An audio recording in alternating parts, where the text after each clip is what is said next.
E aí pessoal, tudo bem? Bem-vindos ao curso de JavaScript do Zero ao Master. Vamos fazer uma pequena introdução aqui para vocês, tá? JavaScript foi criado em 1995 por Brendan Eich, como vocês podem estar vendo aqui.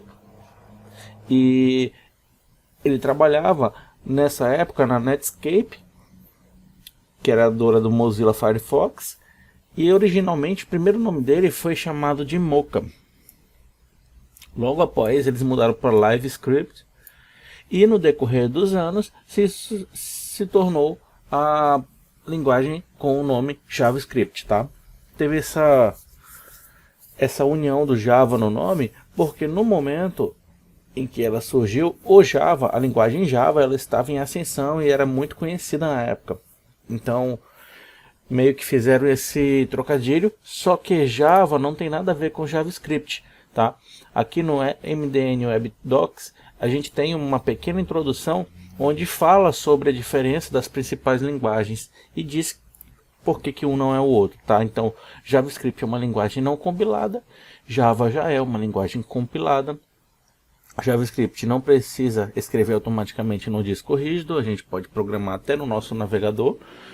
Java já precisa, originalmente está salva no disco rígido.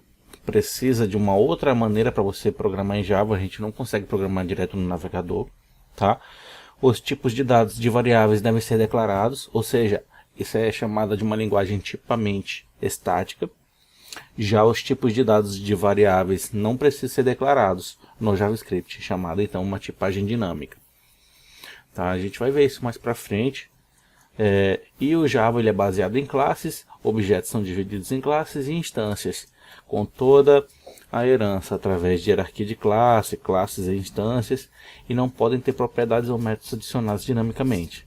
E o JavaScript ele é orientado a objetos, sem distinção entre tipos e objetos. A herança é feita através de protótipo, e a propriedade e métodos podem ser adicionados a qualquer objeto dinamicamente. A gente vai ver tudo isso no curso, tá? Só para critério, então, JavaScript não tem nada a ver com Java, tá bom? São duas linguagens excelentes e só teve esse nome parecido porque na época o Java estava em grande crescimento e ascensão, tá ok? Só para critério de conhecimento maior e finalização aqui desse nosso tema, atualmente JavaScript também é chamado de ECMAScript. Por quê? Porque ele foi associado a essa organização internacional, que é uma organização europeia. E por que ele foi adicionado a essa organização europeia? Porque dessa forma a linguagem ela consegue se atualizar, consegue crescer cada vez mais, ela consegue ficar cada vez mais forte, mais atualizada, com conteúdo mais novo, porém não de uma maneira bagunçada, mas sim respeitando algumas regras, alguns padrões internacionais, fazendo com que a linguagem ela se torne cada vez mais robusta, tá? Então, essa organização ECMA, ela que fica jogando atualizações de tempos em tempos. E por que isso ocorre, pessoal? Porque os navegadores eles têm um prazo para poder se atualizarem, para poder aceitarem. Não é tipo lançou a atualização esse ano e o navegador já vai aceitar. Não, tem que respeitar todo um processo, tá bom?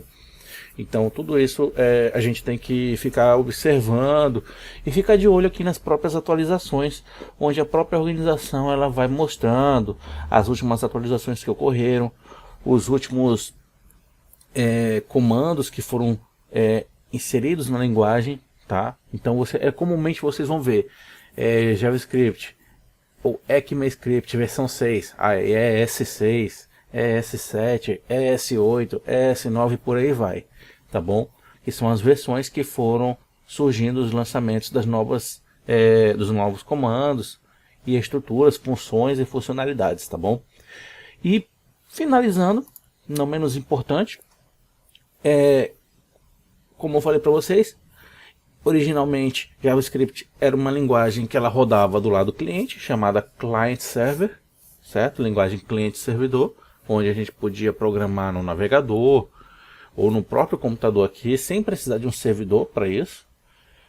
E em 2009 Esse cidadão chamado Ryan Dahl, ele viu que o motor de renderização e criação do Google Chrome estava de código aberto, é de código aberto até hoje, e ele pegou para estudar. E nesse estudo ele viu que dava para criar um servidor de JavaScript para você poder programar JavaScript do lado do cliente server. E aí a linguagem se tornou uma linguagem de servidor também. Então, graças a essa criação do Ryan Dahl, surgiu a linguagem Node.js, que nada mais é do que um projeto para você rodar linguagem JavaScript do lado do servidor. Ok? E aí existem algumas regras, alguns padrões que nós temos que seguir para a gente poder trabalhar com Node.js. E aí você pode fazer uma aplicação tanto front quanto back-end totalmente utilizando a linguagem JavaScript, certo? Só que a gente não vai entrar nesse curso em Node.js, tá bom? Por quê? Porque nós vamos nos aprofundar em JavaScript, ficarmos feras em JavaScript para podermos futuramente entrar na linguagem Node.js, tá? Então eu costumo falar para os alunos que nós temos que ter a base bem firme, bem sólida para poder aprender uma biblioteca como React, como Angular, Vue e por aí vai. Então Node.js é o mesmo segmento. Vamos nos aprofundar bastante no JavaScript para após isso fazermos uma introdução, um curso de Node.js e vocês conhecerem também. Valeu pessoal, até mais, vamos para a próxima aula.